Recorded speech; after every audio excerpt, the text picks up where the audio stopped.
Welcome back to U.S. Farm Report. Trusted, timely, tradition. Well, this week's weather was brutal. Between the record-breaking heat and severe weather, it may feel like an early start to a long summer. This weekend, we look at the devastating impact the extreme weather is having on agriculture and if it could be a warning sign for what's ahead. Record-breaking heat across the South and Midwest.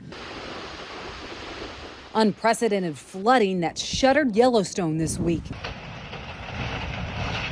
It's all attributed to one thing. This year, 2022, it does appear that we have a rather intense ridge of high pressure. USDA meteorologist Brad Rippey says while the ridge of high pressure is parked over the country, it is shape-shifting. We saw it become established over the desert Southwest.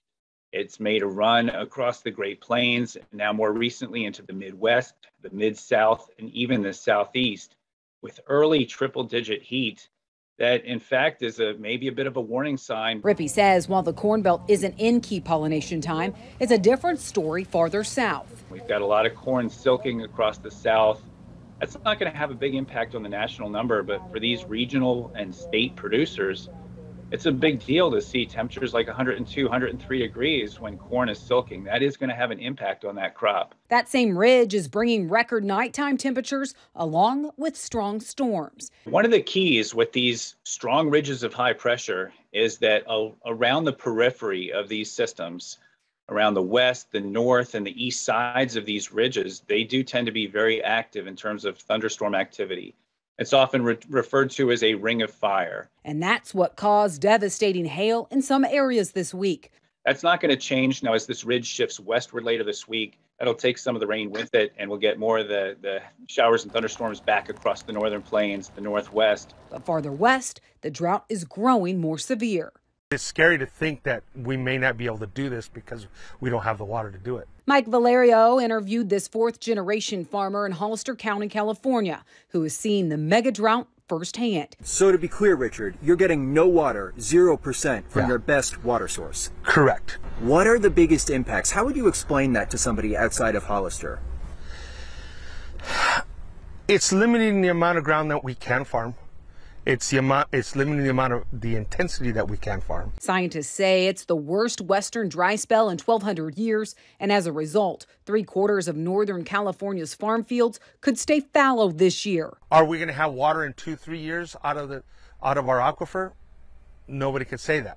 The drought is also an issue in western Kansas, but rains recently fell, causing a rare scenario in that area this week. If we have a rain event that increases the humidity in the environment through mud and different things like that, followed by extreme temperatures with a decrease in wind, we can see these thermal heat indexes rise to where cattle accumulate heat. Dr. Dan Thompson is a bovine vet who specializes in animal health and welfare. He says the lethal combination was caused by this rare event that turned tragic.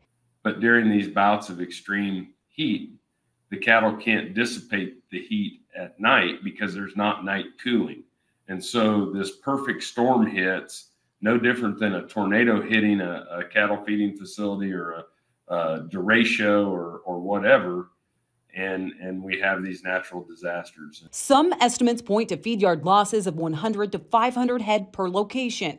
That's despite the relentless effort by feed yard owners and employees to get the cattle water and comfort. It's something that if our people on the ground wouldn't have been doing the job that they're doing, there would have been so much more death loss. Just to the south in Oklahoma, farmers and ranchers have also seen recent rains. Pasture and range conditions have improved significantly in Oklahoma in the past few weeks. But Oklahoma State livestock specialist Daryl Peel says the drought story isn't over, as pasture and range conditions nationally are the worst they've ever been for this time of year. I think we're looking at probably a record level of net cow culling, up around 13%, and probably a 3 to 4% decrease in the beef cow herd. Even if the drought conditions change dramatically from this point on, it's almost too late for us to really recover from the loss in forage and the amount of cows we've already culled this year. So could that drought continue to creep into the Midwest? Well, Rippey says it all depends on how the ridge of high pressure shifts a month from now. So here, about a month from now, we're going to be looking at where that high is parked. Is it going to affect production in the 2022 season? And all of that depends on how that strong ridge of high pressure plays out, where it is parked in early to late July, when all that corn will be moving through reproduction. Now, Rippey says while there is no certainty that the ridge will be parked over the Corn Belt in a month, he says since 50% of the corn was planted in a 2-week period in May and almost 2/3 was planted in 3 weeks, it'll be important to watch how the system plays out. All right, when we come back, Bob Utterback and Mark Gold rejoin us for our roundtables.